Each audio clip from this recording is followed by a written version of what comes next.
So after day 4 of the first test at Lord's, it's time once again to Ask George. Danny asks, England to win this summer 7-0? They've won 2 out of 18 now. And 1 in a row. I mean, it's probably a bit early to think that, isn't it? But yeah, look, it's a step in the right direction. Paul Morley asks, will Joe Root be the last Englishman to average over 40 in tests?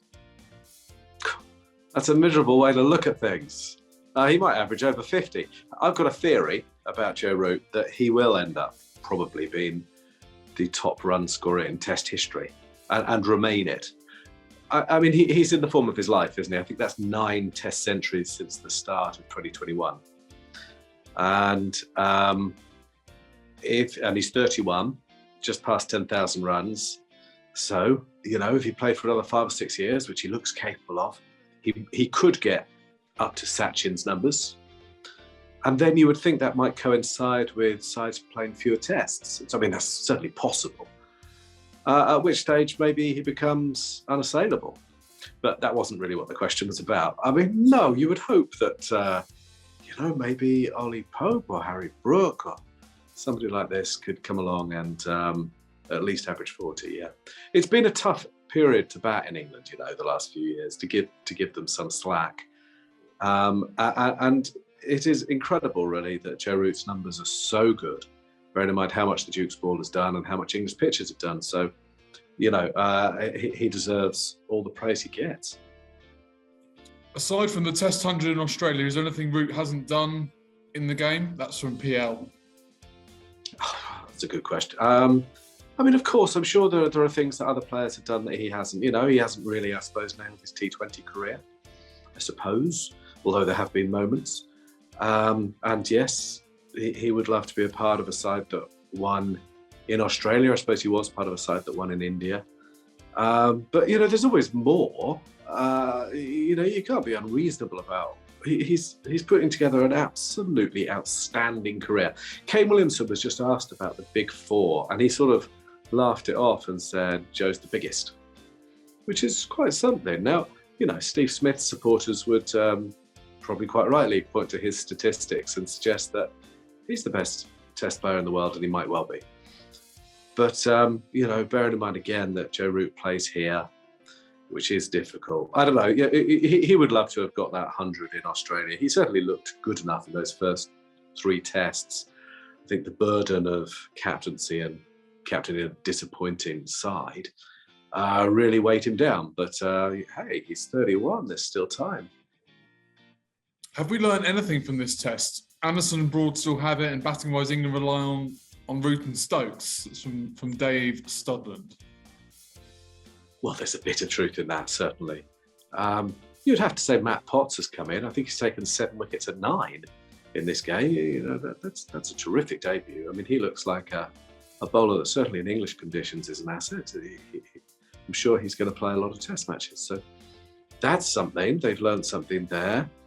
Thought Ben Foakes showed good character in the second innings. But yeah, actually, the other thing is the fielding's improved very quickly. They're not doing a lot differently in drills, but the messages are slightly different. And that's made a really significant difference very quickly. So that's something we've learned as well. Look, I don't think England were a bit lucky. Of course they were, you know, that no ball thing. But is that lucky, or is that, you know, they kept their feet behind the line in this game and New Zealand didn't? It's not entirely luck, is it? I mean, I've always been quite critical when England have cost themselves wickets in tests because of overstepping. It is an avoidable error, isn't it? And they managed to keep their feet behind the line, and Colin de Grandhope didn't. Equally, maybe New Zealand got their team selection wrong. Maybe if Neil Wagner had played ahead of Patel, they could have. That would have been an asset to them. But I don't really think England were lucky in this game. I think over 2 innings games going for multiple days do minimise the amount of luck that's involved. But obviously that was a big moment when Stokes was bowled. But, you know, it was kind of New Zealand's error as much as it was England's fortune. Leach or Parkinson for Trent Bridge, asks Joel Edwards. Well, it sounds like, I'm not sure, but I'm not sure that Leach will be considered yet because of his concussion. I mean, the only exercise he's had was today, and it was a walk around the boundary edge, which suggests that they're taking it real easy. So I imagine Parkinson, and that's not the end of the world. I thought, we talked about this. I thought he did look a little bit slow, but I think there's some nice things about him.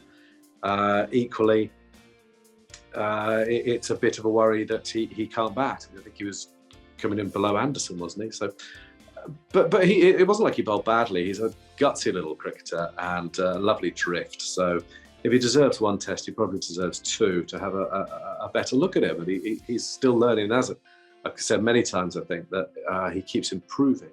You would love him to be able to add 4 miles an hour or something. I don't know that that's possible. All I would say is he's working with Jeetan Patel. Sure, he's an off spinner, but Jeetan Patel added several miles an hour at the age of about 30, and it gave him an extra 8 years in the game or something. So if anyone can help him do it, it is Jeetan Patel. And he's a work in progress. So if they play a spinner just for reasons of fitness, I suspect it'll be Matt Parkinson. Reece Benjamin asks, how good was Foakes today? Very, very good. Good question. I mean, it wasn't just today, no, to be fair. He was very good on the third evening when batting was tough. And I know, he didn't score a lot of runs, but he stopped the bleeding. And today he looked brilliantly assured and actually very elegant. Look, I think I'm a big Ben Foakes fan, but I can't deny that he hasn't scored the runs I thought he would have done in recent times. Mm-hmm. But there have been a lot of mitigating circumstances for that. He played that series in India where the pitches were really difficult. And then he went to the Caribbean where he did all right, but he gave his wicket up several times. So there was several times, 2 or 3 times, in trying to set up declarations. So, just play the selfless cricket you want. And then in the first innings here, I mean, it's an awful shot, no way around it. But he was stuck with the tail, and it was a bit of an in-between shot. Do I have a poke at this? I know I should leave it. Did a bit of both, a lot of neither. It looked awful, so there is some mitigation. But what we've seen is him keep taking catches, making, as people are very good at things do, making it look easier than it actually is. And then producing this innings, and now I know it's 32 not out, it doesn't look like a massively significant score, but I thought it played a really valuable role in taking England to victory. And obviously Joe Root deserves to be the player of the match, but that was a really significant innings, and there was nothing lucky about it. It was calm. It showed good technique, great temperament. I still think he's the guy for the job. And finally, Greg Boone asks, are we in for the Bayliss era Mark II? And what makes this management think that they can make this work? Well, they have just won. I mean, they're 1 from 1. So, some credit where it's due. I think there is probably an element of truth in that. It's a bit early to say, isn't it? McCullum has declined to talk to the media today, which surprises me a bit. I have no idea why, but so it's hard to know exactly, what makes him tick and all the rest of it at this stage.